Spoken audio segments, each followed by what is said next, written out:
then I would have to come back. And the last thing you want to do is come back. So I think everything is kosher. Let's put the pallet jack back on the truck.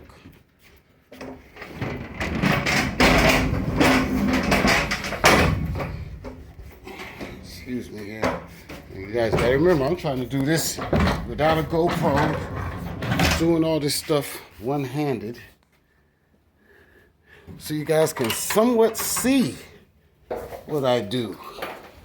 Okay, now I'm gonna strap down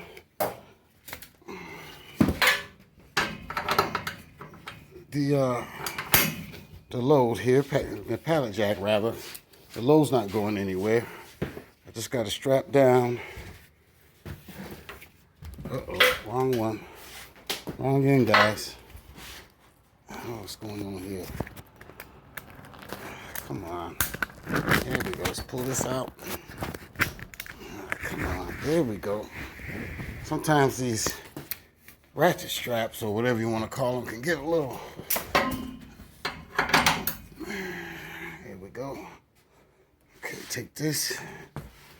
All right. And you pull it.